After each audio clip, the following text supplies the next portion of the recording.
Good evening, friends. I am Rahul Bhardwaj. My YouTube channel name Physics Hub Rahul Sharma Bhardwaj. आज मैं मेरे channel के ऊपर मेरा टॉपिक लेके आया हूँ 12th क्लास का potential energy of dipole in a uniform electric field. इससे पहले मैंने कल करवाया था कि जब किसी भी एक इलेक्ट्रिक डाइपोल को यूनिफॉर्म इलेक्ट्रिक फील्ड के प्रेजेंस में रखते हैं तो कुछ टाइम के बाद वो जो डाइपोल होता है वो रोटेट करना स्टार्ट कर देता है, और वो रोटेट करता है तो इसका मतलब उसके अंदर टॉर्क क्रिएट होगा। तो उसके अंदर कितना टॉर्क क्रिएट हुआ था? टॉर्क उसके अंदर क्रिएट हुआ था पीई साइन ऑफ थीटा। ये मैंने पीछे ड्राइव करके आपको बताया था। तो इस टॉपिक के अंदर भी जो है इस टॉर्क वाले इक्वेशन का यूज होगा, क्योंकि टॉपिक यही है। इसमें ये बताया जा रहा है कि potential energy of dipole in a uniform electric field. अब पोटेंशियल एनर्जी क्या होती है? जब किसी भी ऑब्जेक्ट की पोजीशन चेंज हो जाने के कारण जो भी नई एनर्जी उसके अंदर उत्पन्न होती है, क्रिएट होती है, वो उसकी एक पोटेंशियल एनर्जी होती है। ठीक है। अब इसका मतलब क्या है? जब डाइपोल घूमेगा, जब उसको यूनिफॉर्म इलेक्ट्रिक फील्ड लाइंस के प्रेजेंस में रखा था तो वो घूम रहा है, तो अपनी पोजीशन को चेंज कर रहा है। तो पोजीशन चेंज कर रहा है तो सीधी सी बात है उसके अंदर जो है आपकी पोटेंशियल एनर्जी क्रिएट हो रही है। और क्या हो रहा है? वर्क डन हो रहा है। जब वो रोटेट कर रहा है तो वर्क डन हो रहा है उसके अंदर। तो मेरा जो टॉपिक है आपका potential energy of dipole in a uniform electric field, तो टाउ बराबर पी साइन थीटा। ये है टॉर्क, क्योंकि जब कोई भी चीज़ जब रोटेट करती है तो उसके अंदर टॉर्क क्रिएट होता है, तो टॉर्क को टाउ से रिप्रेजेंट करते हैं। ठीक है। और ये टॉर्क मैंने पीछे निकाला था पीई साइन थीटा। अब यहाँ पर जब डाइपोल रोटेट करेगा तो कुछ ना कुछ एंगल पर क्या कर रहा है? वो रोटेट कर रहा है कुछ ना कुछ एंगल के ऊपर। अब वो एंगल के ऊपर रोटेट कर रहा है तो सीधी सी बात है, रोटेट कर रहा है तो क्या कर रहा है? वर्डन कर रहा है। आपको क्या पता कितना वर्डन कर रहा है? नहीं पता। तो यहाँ पर हम एज्यूम करके अब जब डाइपोल धीरे धीरे रोटेट करेगा कुछ ना कुछ एंगल के ऊपर, थीटा के ऊपर, थीटा एंगल के ऊपर रोटेट करेगा तो इसका मतलब वो वर्डन कर रहा है। और वर्डन कर रहा है तो उसके अंदर पोटेंशियल एनर्जी क्रिएट भी हो रही है, क्योंकि उसकी पोजीशन चेंज हो रही है।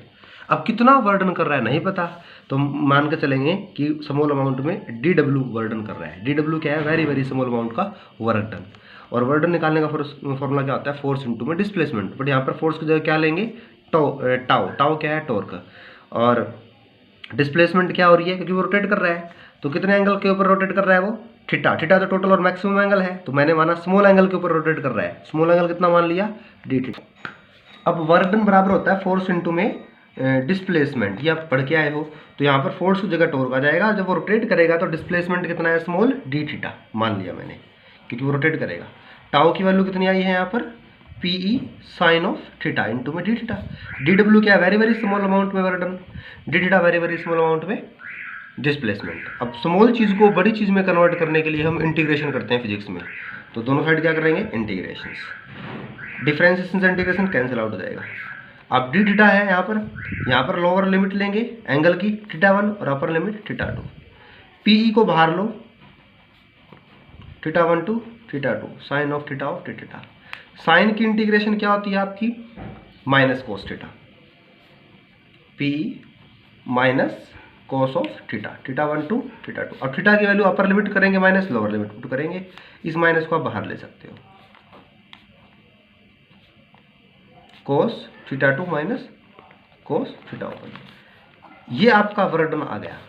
और जो ये वर्कडन है आपका, यही जो है पोटेंशियल एनर्जी की फॉर्म में स्टोर हो गया है इलेक्ट्रिक डाइपोल में। यू क्या है यहाँ पर? Potential energy. और पोटेंशियल एनर्जी क्या होती है? जब किसी भी ऑब्जेक्ट की पोजीशन चेंज हो जाने के कारण जो नई एनर्जी क्रिएट होती है किसी ऑब्जेक्ट के अंदर, उसको हम उसकी पोटेंशियल एनर्जी बोलते हैं। तो यू यहाँ पर पोटेंशियल एनर्जी है। यू बराबर कितना हो गया आपका? अब ये वर्डन निकाल दिया, यही वर्डन बराबर हो जाएगा इलेक्ट्रिक पोटेंशियल एनर्जी की फॉर्म में डाइपोल की। यू होती है यहाँ पर पोटेंशियल एनर्जी, यू के बराबर आ गया। अब ये तो हमने डेरिवेशन कर दिया, क्योंकि यही निकालना था potential energy of dipole in uniform electric field. निकाल दी मैंने पोटेंशियल एनर्जी, वर्डन के बराबर हो जाएगी। अब पोटेंशियल कोई भी एनर्जी हो उसकी ऐसा यूनिट जूल होती है, चाहे पोटेंशियल एनर्जी, चाहे काइनेटिक एनर्जी, चाहे आपकी केमिकल एनर्जी, चाहे मैकेनिकल एनर्जी, कोई भी एनर्जी हो उसकी ऐसा यूनिट जूल होती है। और वर्डन की भी ऐसा यूनिट जूल होती है। तो वर्डन और पोटेंशियल एनर्जी यूनिट क्या हो जाएगी यहाँ पर? जूल। अब उसके बाद इसके दो स्पेशल केस करेंगे, छोटे छोटे स्पेशल केस है। पहला स्पेशल केस ये है, जैसे कि मैंने बताया था यूनिफॉर्म इलेक्ट्रिक फील्ड लाइंस ऐसे ली थी हमने, और यहाँ पर कोई डाइपोल को सेटअप किया था कुछ ना कुछ थीटा एंगल के ऊपर, और यहाँ पर दो फोर्स डाइपोल को सेटअप किया था। ऊपर की तरफ फोर्स क्रिएट हो रहा था F बराबर प्लस का क्यू ई नीचे की तरफ फोर्स क्रिएट हो रहा था, माइनस का क्या हुई, जिसके कारण रोटेट कर रहा था, टॉर्क क्रिएट हो रहा था इसके अंदर, ठीक है। अब मान के चलेंगे, स्पेशल केस करवा रहा हूँ कि जब डाइपोल को इनिशियली स्टार्टिंग कंडीशन में इनिशियली हम डाइपोल को कहाँ रखेंगे, जिस डायरेक्शन में इलेक्ट्रिक फील्ड अप्लाइड किया है, अगर इसी डायरेक्शन में डाइपोल को रख देते हैं, सेम डायरेक्शन में रख देते हैं, तो θ1 बराबर क्या ले लेंगे, 0, और θ2 यहाँ पर क्या ले लेंगे हम, थीटा। ये कंडीशन लेके चलेंगे जब डाइपोल को इलेक्ट्रिक फील्ड लाइंस की प्रेजेंस पे रखेंगे, तो θ1 तो 0, θ2 थीटा।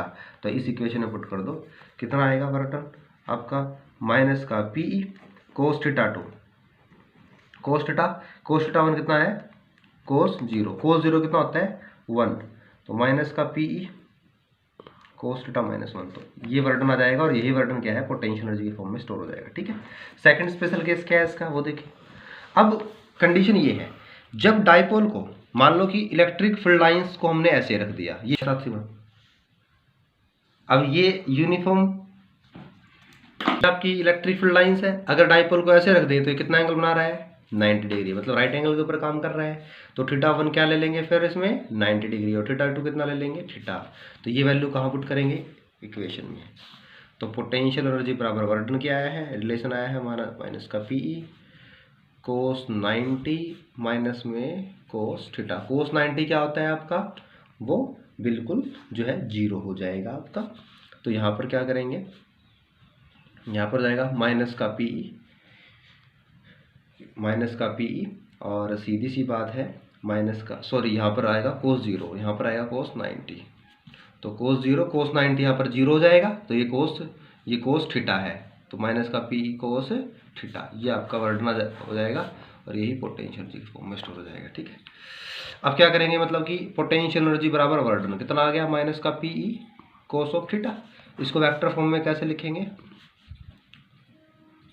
कोस को उठाएंगे तो डॉट आ जाएगा बीच में, ये आपका, ठीक है।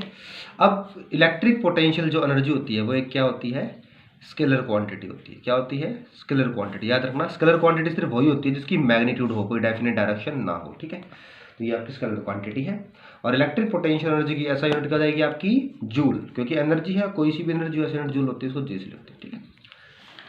अब एक छोटा सा न्यूमेरिकल करवा देता हूँ मैं इसके ऊपर, ठीक है। अब मैं आगे जो है इसका जो एक न्यूमेरिकल लेके आया हूँ इस टॉपिक का ही, वो देखें, एग्जाम में भी आता है, हरियाणा बोर्ड में भी आता है मैक्सिमम ये न्यूमेरिकल, और सीबीएसई में भी आ जाता है। An electric dipole of moment 5 × 10⁻⁸ coulomb is aligned in a uniform electric field of 1.44 × 10⁹ Newton per coulomb. Calculate potential energy of the dipole to hold the dipole at 60 degree with the direction of the electric field.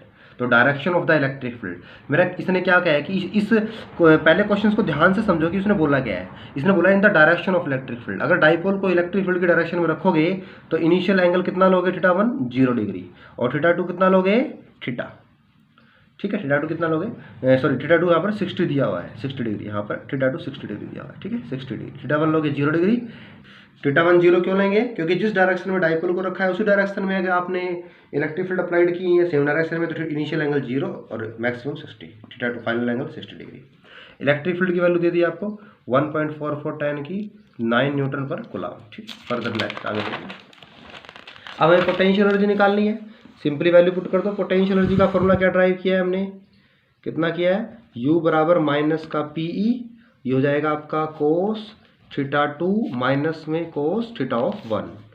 तो potential energy minus का PE कोस θ2 की value कितनी है 60 degree, कोस θ1 कितना है आपका 0 degree, कोस 0 कितना होता है आपका 1, कोस 60 कितना होता है 1/2, 1/2 का मतलब होता है 0.5। और पोटेंशियल एनर्जी कितनी दी, ये आपको ये जो है आपको ये सॉरी पी यहाँ पर क्या है आपका, जो है आपका मैंने बताया था आपको इलेक्ट्रिक डाइपोल मोमेंट, ई इलेक्ट्रिक फील्ड। तो यहाँ पर कितना दिया हुआ है, ये आपको इलेक्ट्रिक डाइपोल मोमेंट दिया हुआ है 5 × 10⁻⁸, और इलेक्ट्रिक फील्ड दिया हुआ है 1.44 10⁴, और ये कोस 60 हो जाएगा आपका 0.5, कोस 0 1। अब इसको वैल्यू को सोल्व कर दो, माइनस तो आएगा ही आएगा, रिलेशन में आया था ये हमारे। अब सोल्व करो, इसकी मल्टीप्लाई करोगे तो सीधा समथिंग आ जाएगा माइनस का 7.2 10⁻⁴ 0.5 -1, 0.5 माइनस में मतलब कि 1/2 में से 1 गया तो माइनस का 1/2, माइनस माइनस प्लस हो जाएगा, तो अप्रोक्सीमेटली आपकी 3.6 × 10⁻⁴ जूल पोटेंशियल एनर्जी आ जाएगी। तो इस टाइप का न्यूमेरिकल HBSC बोर्ड में और हरियाणा बोर्ड में, CBSE बोर्ड में आ जाते हैं। फ्रेंड्स, ये जो मेरा वीडियो है किसी फ्रेंड्स को भी अच्छा लगे तो लाइक करें, सब्सक्राइब करें, प्लीज़ शेयर ज़रूर करें, और कोई क्यूरीज हो तो कमेंट बॉक्स में टाइप करें। Thank you.